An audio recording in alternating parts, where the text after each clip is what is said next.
2009 ମସିହାରେ ଜଣେ ନାରାୟଣ ଚନ୍ଦ୍ର ମିଶ୍ର ଦିନ 2ଟା ବେଳେ ଆସି ମୋତେ କହିଲେ ଯେ ମନ୍ଦିର କରିବା। ମୁଁ କହିଲି କ'ଣ ମନ୍ଦିର କରିବା, କୋଉଠି ମନ୍ଦିର କରିବା? ନା ନା ଚାଲ ଯୋଉଠି ଜାଗା ସିଲେକ୍ସନ କରିବ ମନ୍ଦିର କରିବା। ମୋର ଜଣେ ସାଙ୍ଗକୁ ମୁଁ କହିଲି ଗୋଟେ କୋଉଠି ମନ୍ଦିର କରିବା, ସେ କହିଲେ ତାହେଲେ ଏଇଠି ଫାଙ୍କା ଅଛି କର। ଆଉ ମୁଁ କହିଲି ହଉ ତାହେଲେ ଆଜି ଶୁଭ ଦେଇ ଦେଉଛି। ଆଉ ମୁଁ ଶୁଭ ଦିଆଗଲା। ମନ୍ଦିର 2009ରୁ 2016 ପର୍ଯ୍ୟନ୍ତ କମ୍ପ୍ଲିଟ୍ ହେବାକୁ ଲାଗିଲା। ଯାହା ପ୍ରଭୁ ମୋ ଆକାଉଣ୍ଟକୁ କୋଉ ହୋଲ୍ଡରୁ ଗୋଟେ ପଇସା ପଠେଇଲେ 1,70,000 ଟଙ୍କା। ସେ 1,70,000 ଟଙ୍କାରେ ଆରମ୍ଭ କରି ତାର ସମାପ୍ତି କରାଗଲା। ବହୁ ଲୋକ ବହୁତ ବି ଦାନ ଦେଇଛନ୍ତି। ଦେଲା ପରେ ବି ମନ୍ଦିର କମ୍ପ୍ଲିଟ୍ ହେଇ 2016 ମସିହାରେ ପ୍ରତିଷ୍ଠା ହେଲା। ବହୁ ଭକ୍ତ ଏଠୁ ଉପକୃତ ହେଉଛନ୍ତି। ଠାକୁର ଶ୍ରୀ ଶନିଦେବ ସ୍ୱୟଂ ଏଠି ବିଜେ କରିଛନ୍ତି, ଆବିର୍ଭାବ ହୋଇଛନ୍ତି, ବିଜେ କରିଛନ୍ତି। ବହୁତ ଲୋକ ବହୁତ ଆଡ଼ୁ ଆସୁଛନ୍ତି। ବାସୁଦେବପୁର, ବାଲେଶ୍ୱର, ଭଣ୍ଡାରୀପୁକୁରୀ ବହୁତ ଆଡ଼ୁ ଆସି ଉପକୃତ ହେଉଛନ୍ତି। ଭଗବାନଙ୍କର ଲୀଳା ଏଟା। ଆଉ ଇଏ ଭବିଷ୍ୟତକୁ ଇଏ ଜଣେ ସନ୍ନ୍ୟାସୀ କହିଥିଲେ, ଜଣେ ଏଇବାଟେ ଥରେ ସନ୍ନ୍ୟାସୀ 2000 ମସିହା କି 2002 ମସିହାରେ ଯାଉଥିଲେ। ଏ କହିଲେ ଏ ଜାଗା ସବୁ ବହୁତ ଡେଭଲପ୍ ହେବ। କହିଲେ ଇଏ କ'ଣ ଖାଲ ଜାଗାଟା, ଏ ବାବା କହୁଛି ଡେଭଲପ୍ ହେବ। କ'ଣ ଡେଭଲପ୍ ହେବ? କିଛି ତ ଡେଭଲପ୍ ହେବନି। ଆସ୍ତେ ଆସ୍ତେ ତାର ଡେଭଲପମେଣ୍ଟ ହେଲା। ଡେଭଲପମେଣ୍ଟଟାକୁ ଏ ସ୍ଥାନୀୟ ଲୋକ କିଛି ଲୋକ ସହିପାରୁନାହାନ୍ତି ୟାର ଡେଭଲପମେଣ୍ଟଟାକୁ। ସେମାନେ ସରକାରୀ ଆକର୍ଷଣ ଭାବରେ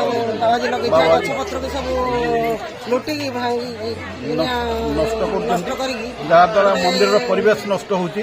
ଆଉ ଭଗବାନଙ୍କର ଯୋଉ ପରିବେଶରେ ରହିବା କଥା, ପୁରୀ ମନ୍ଦିରରେ ତ ବାଉଣ୍ଡରୀ ଅଛି। ପୁରୀ ମନ୍ଦିର ତ ଏତେ ବଡ଼ ମନ୍ଦିର, ତାର ବି ବାଉଣ୍ଡରୀ ଅଛି। ବାଉଣ୍ଡରୀ ନଥିଲେ କୋଉଠି ମନ୍ଦିର ହେଇପାରିବ? କୁକୁରଠୁ ଆରମ୍ଭ କରି ଛେଳି ଗାଈ ଗୋରୁ ପଶିବେ, ହେଇପାରିବ? ଏଟା ସମ୍ଭବ କେବେ? ବାଉଣ୍ଡରୀ ନାହିଁ ମନ୍ଦିର କୋଉଠି ସମ୍ଭବ ନା?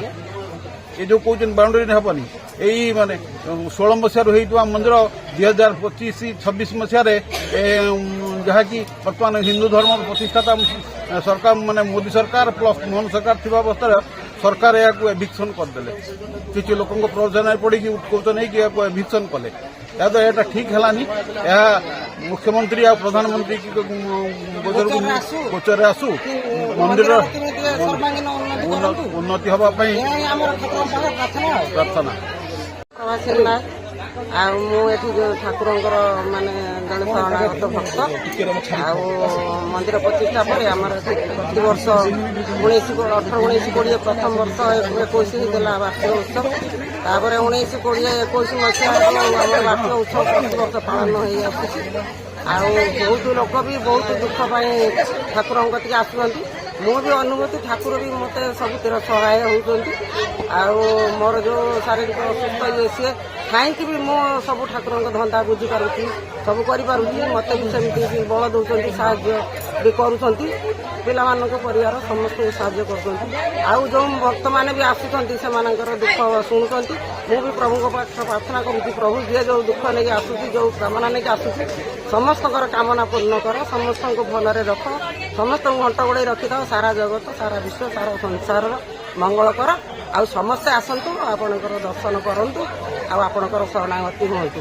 ଆଉ ତାଙ୍କୁ ଯେଉଁମାନେ ସବୁ ଏ ମନ୍ଦ ବୁଦ୍ଧି ତାଙ୍କୁ ଦୂର କରି ତାଙ୍କୁ ଭଲ ସୁବୁଦ୍ଧି ଦିଅନ୍ତୁ। ସେ ଏମିତି ମନ୍ଦ କାମ କେବେ କରିବାକୁ ଇଚ୍ଛା ନ କରନ୍ତୁ। ଆଉ ସେମାନଙ୍କର ବି ପ୍ରଭୁ ମଙ୍ଗଳ କରନ୍ତୁ, ଆଉ ତାଙ୍କୁ ଭଲରେ ବି ରଖନ୍ତୁ। ଶ୍ରୀ କାଶୀନାଥ ପାଣିଗ୍ରାହୀ, ନାରାୟଣପୁର ଆମ ଘର। ପ୍ରଭୁଙ୍କର 12 ବର୍ଷ ହେଲା ମୁଁ ସେବା କରୁଛି। ପ୍ରଭୁଙ୍କର ଗୋଟେ ଶ୍ଳୋକ ଗାଉଛି। ଏ ପ୍ରଭୁଙ୍କର ଭାବ ଅଲଗା। ଓଂ ବ୍ରହ୍ମା ମୁରାରି ତ୍ରିପୁରନ୍ତକାରୀ ଭାନୁର ଶଶୀ ଭୂମି ସୁତ ବୁଧଶ୍ଚୁ ଗୁରୁ ଶୁକ୍ର ଶନି ରାହୁ କେତବଂ ସର୍ବେ ନବଗ୍ରହ ଶାନ୍ତିକର ଭବନ୍ତୁ। ଆମର ଏ ପ୍ରଭୁଙ୍କର ଯିଏ ଯେତେବେଳେ ଆସିଛି, ଯାହା କହିଛି, ଯାହା ସିଏ ମାନସିକ କରିଛି, ଆମକୁ କିଛି ଦକ୍ଷିଣା ଦଉ ବା ନ ଦଉ, କିନ୍ତୁ ତା ମନବାଞ୍ଛା ପୂରଣ ହେଇଛି। ସେ ଥରେ ଆସିଛି, 2 ଥର ଆସିଛି, 3 ଥର ବେଳକୁ ପ୍ରଭୁ ତା କଥା କେମିତି ବୁଝି ଦିଅନ୍ତି। ସେ ଆସିକି ଆମକୁ ଦେଖା କରିକି କୁହନ୍ତି, ପ୍ରଭୁ ଆମେ ଚରୁ କରିବୁ। ଆମର ପ୍ରଭୁଙ୍କର 12 ବର୍ଷର ପ୍ରତ୍ୟେକ କାମ ଲାଗି ରୁହେ। ପ୍ରଭୁଙ୍କର ଶନିଙ୍କର ଜନ୍ମଦିନ ବି ଆମର ପଡେ ବୈଶାଖ ମାସରେ। ଆଉ ପ୍ରଭୁଙ୍କର ଏଇ ଫାଲ୍ଗୁନ ମାସର ବାର୍ଷିକ ଉତ୍ସବର ବହୁତ ଆୟୋଜନ। ଆମର ଗୁରୁବାରଠୁ ପୂଜା ଆରମ୍ଭ, ଅଧିବାସ କର୍ମ, শুক্রবার আমার কলস যাত্রা, শনিবার আমার ପୂর্ণাহুতি করা যায়।